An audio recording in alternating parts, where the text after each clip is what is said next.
Hello, Ascended Warriors. How are you doing this Saturday? Thank you so much for joining me either live or getting the replay later. I wanted to talk to you today about this new program that I have created and I'm finally ready to launch into the world. And it's a program specifically for veterans, first responders, and what I call survivors of extreme trauma, things that have happened in your life that you survived and you come out on the other side still kicking.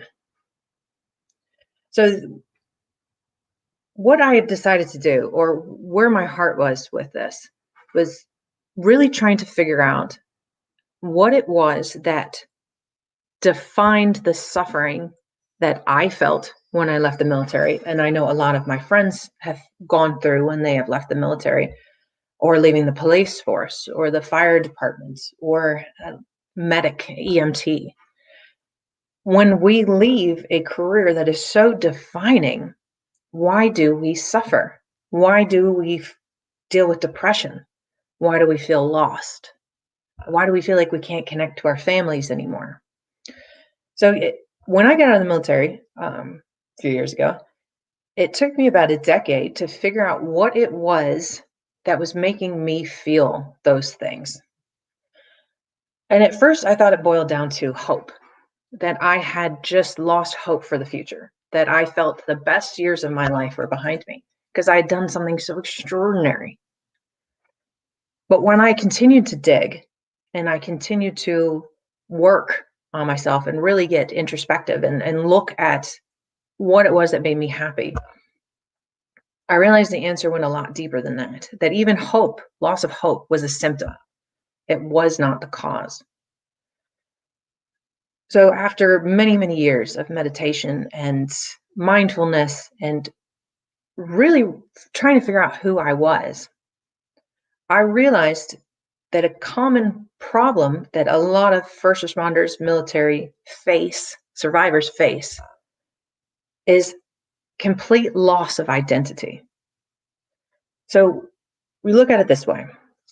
When you join the military breaks you down. It breaks down your individuality intentionally. They do this so that you will follow orders, so that you can be a part of a team, so that you can function as a soldier. But think about what it is that they're breaking down. They're sharpening your mind and they're sharpening your body. So what is it that they're breaking down? And the answer is your spirituality, your individuality. Now, spirituality is not about religion. There is religion in the military. Spirituality is about sense of self. Is really the easiest way that I can describe it to people. It is your passion, your connection to life, that feeling that you are meant to be here, that life is worth living. So when you take that spirituality, at that definition, and then you strip it away so that you can follow orders, so that you can march, so that you can really subvert your identity to join a service-related career, whether that be first responder or military. Everything about those services is service before self. One of my favorite expressions, and actually one that really defines my career. And certainly I still have issues with today because I always put service before self. We are trained to. But again, think about what that does. If we are never thinking about ourselves, if we are only focused on our mental and physical strength, what are we lacking? We're lacking the heart. So when you're in these fields, you probably don't even notice that there's this disconnection has happened. For most of us, we joined as teenagers. So God knows you didn't know who you were before you went into the military. So your most formative years of finding and identifying and building who you are spent in uniform. They're spent in service before self. So you're trying to find yourself in a service-related field. So what these services have done is they have given you a temporary identity. They have given you something to fill that void of self, whether that is a soldier, a policeman, a firefighter, etc. They've given you a moniker, a title that fills that sense of self, one that you identify with, one that you can tell other people and they identify with, and we understand each other and we bond. But what happens when that moniker is gone? What happens when the mission is over? We are service before self. So what happens when that service is over? Even that temporary identity that we have collected and felt really proud of is gone. The military, when we get out, does the same thing they did when we got in. They focus on the brain and they focus on the body. You're going to the VA to figure out how I'm physically hurt. All right, how do we address physical pain? Pills, maybe some physical therapy, and then go with God. How do we address the mental issues? If you're lucky, they'll send you to a couple therapy sessions. If you're unlucky or scared, you don't tell them that you're suffering in any way, shape, or form, because you don't want that mental illness attachment to, well, hell, to attach to you. What they don't address, what they never address, is the individuality. You do not get reconnected to yourself when that service is gone. And it's not nefarious that they're doing this. I mean, I'm sure people can argue that it is. They don't even recognize that we have a void in our lives when we leave service. We don't know who we are anymore because that temporary identity is gone. All of those years we spent in the military, our most formal years figuring out who we are, and what we're doing here, are spent in a uniform, being told who we are, being told what to do, and being told why we're here. So when that's gone, we don't even know to ask those things. We don't even know to look for those things. It's a void. And think of the ways that you've seen folks filling that void, or you've done yourself. We turn to drugs. We turn to alcohol. We become incredibly depressed. We cannot communicate to our family what's happening to us because we don't even understand it ourselves. Something is happening. We feel the lack of something. And I'm not trying to oversimplify it in any way, shape, or form by saying it's spirit that we're missing. It's our spirit. It's our connection to self. So when all of that wonderful service is over, we need to find ourselves. We need to find and love ourselves so that we don't turn to drugs and we don't turn to alcohol, so that we learn to communicate who and what we are to our family. It's really easy to share war stories. It really is. There's very few times I've seen a group of folks, especially military specifically, sit around and not just share war stories. This is not in those stories. The pain, the emotional disconnection from themselves is not talked about. And you see some really brave people on LinkedIn and Facebook who are blogging about their struggles. They're dealing with suicide. They're dealing with depression and PTSD. And God bless them for talking about it because it needs to be discussed. But that's a symptom. That's not the cause. And I would argue, it's not even a mental illness. It's an emotional one. There's trauma in our lives from an action that's compounded by our loss of identity. How do you deal with trauma if you don't know who you are? So this program that I created, or was really created through me, this is probably the best way to say it, is one that I used on myself. I spent decades studying everything that I could, including mental health, emotional health, those beautiful self-help books in the section of the bookstores that make you feel really exposed when you're in them. And all of that led me to the spiritual stuff. And the more I looked into mindfulness, meditation, mantras, even some of the alchemy stuff, like learning to detach the ego, learning to identify emotion when it's attached to a memory. really doing a lot of introspection to figure out who the hell I was. All of that, which took me so long, I have been able to turn around and create into a program. And the program is a 4-month program for veterans, first responders, and survivors of trauma. And the very first step, the most important step, is the same thing that the military did to us. It's the same thing that the police forces and the firefighters all do when you go into service. It's break you down. But instead of separating the components like they do in this service, it's breaking down all of that scar tissue.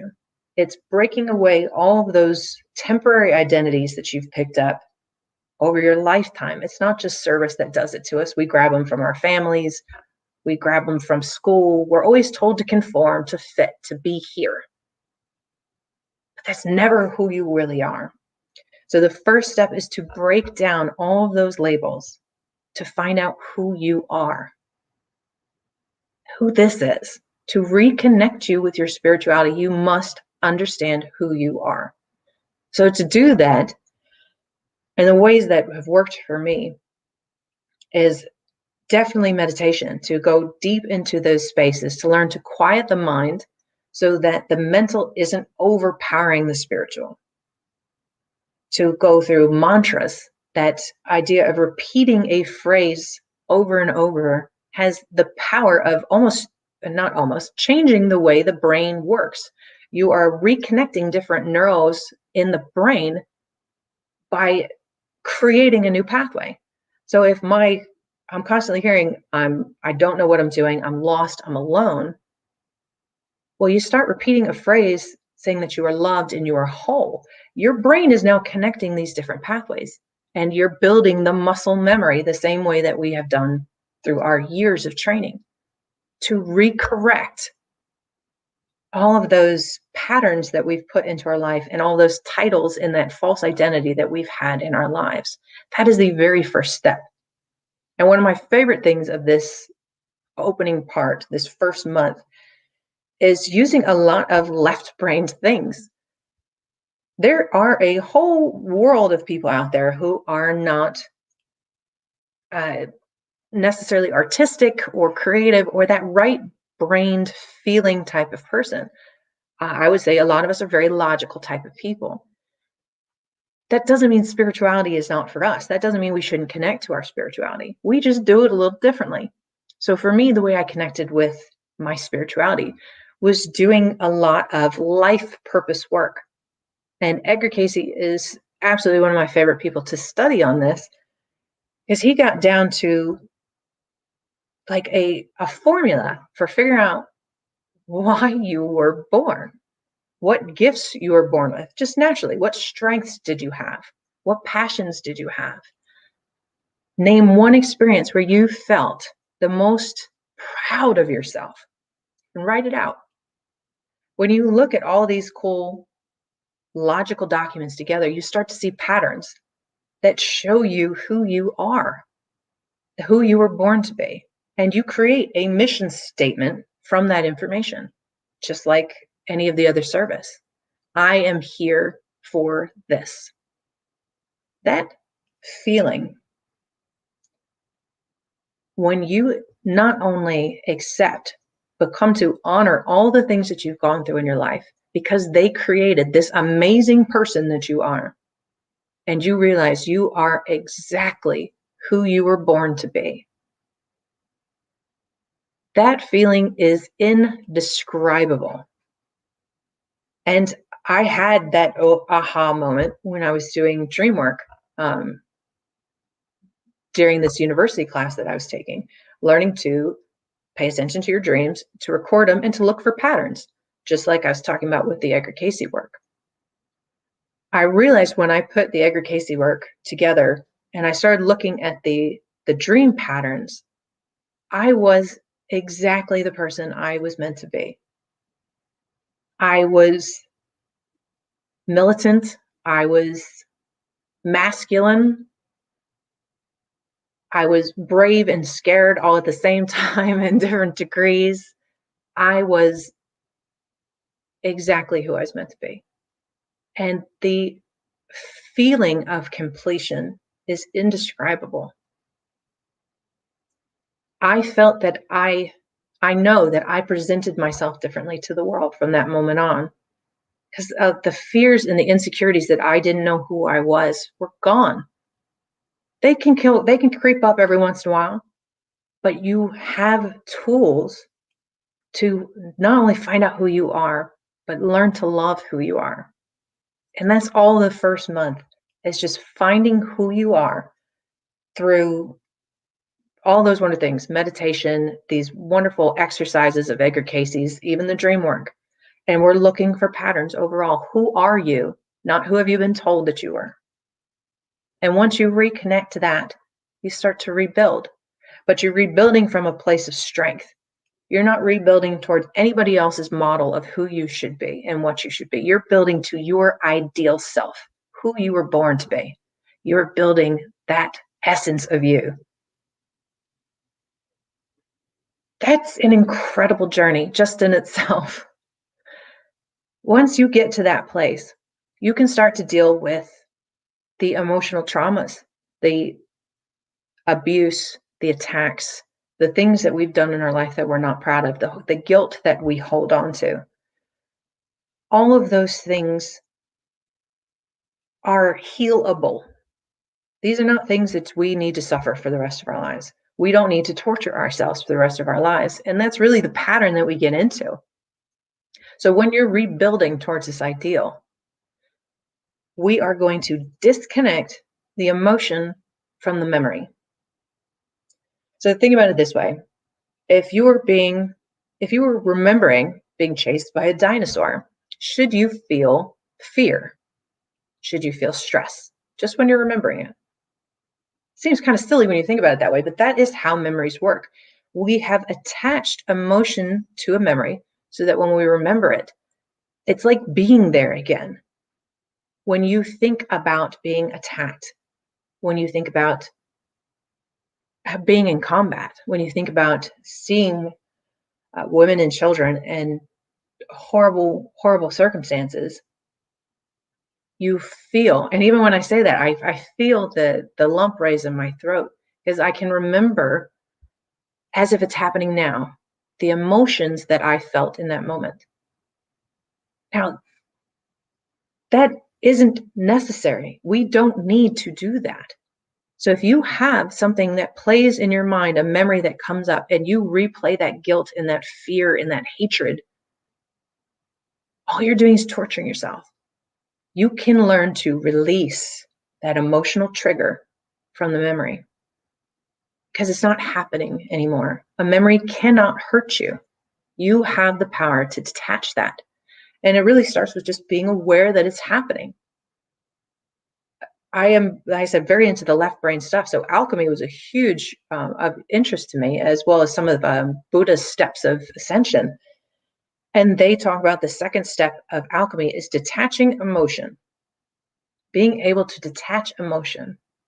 So if you use that really strategically, and you go through a trauma using meditation, using mindfulness techniques to stay present in the moment, you will be able to detach the emotion from that trauma and not suffer those things that really put us down in that vortex of depression.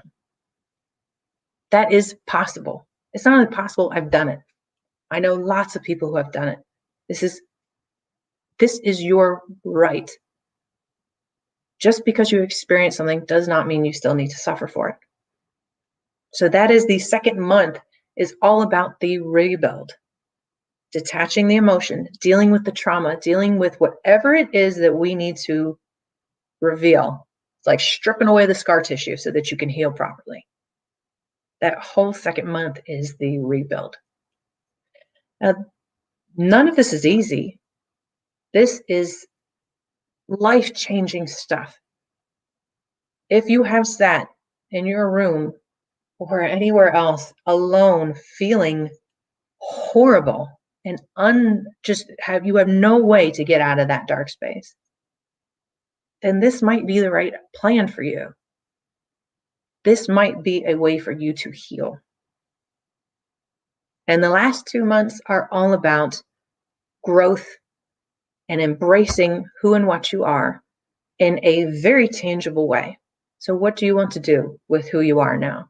Do you want a certain career, a certain education, start a business? Those last 2 months are all about the empowerment, getting you to a place where you step out into the world. Wow, you've already stepped out into the world, but now you are embracing your abilities.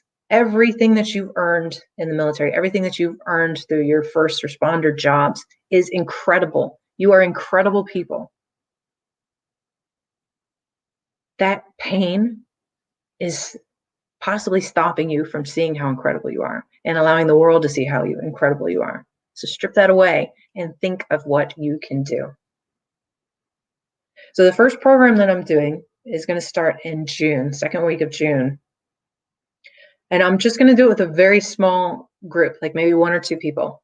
I want to run them through the whole program, then do my beautiful after action report at the end to figure out what worked and what didn't. And then I want to run it through a small group. So for veterans and first responders, this program is free, completely free, while that they are able to make donations for other veterans to go through in the future.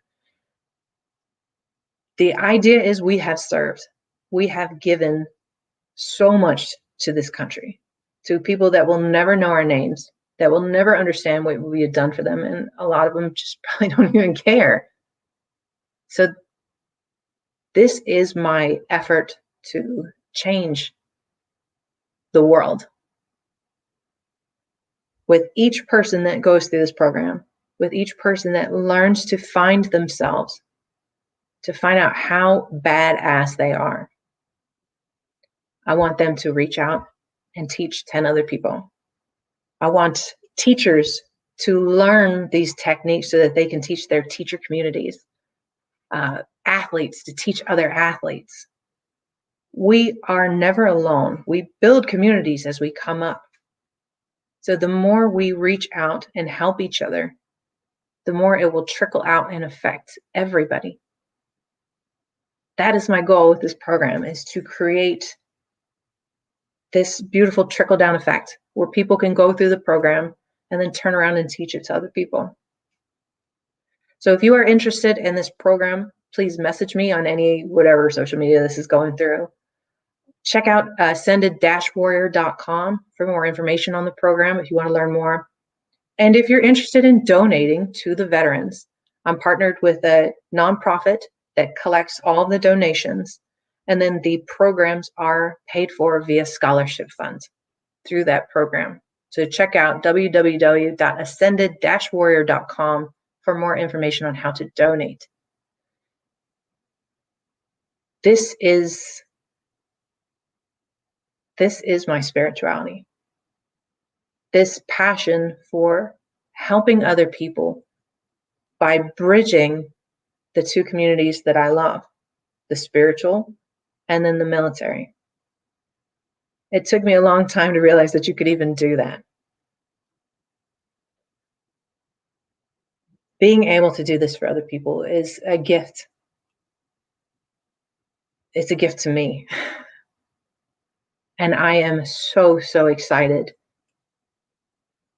to use these skills that I've used on myself, to use the tools that I've learned to use on myself, and I've discussed with other people through counseling, through mentorship. This is the first time I've ever seen anything like this.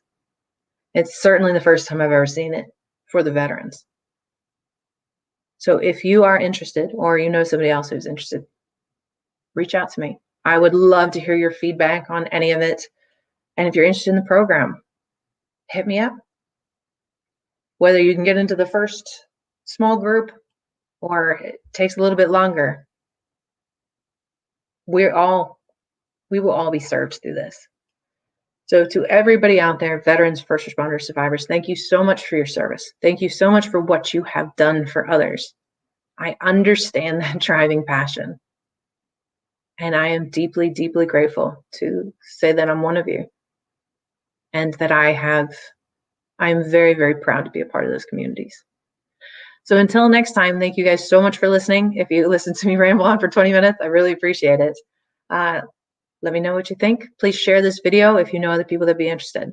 Until next time, have a great weekend.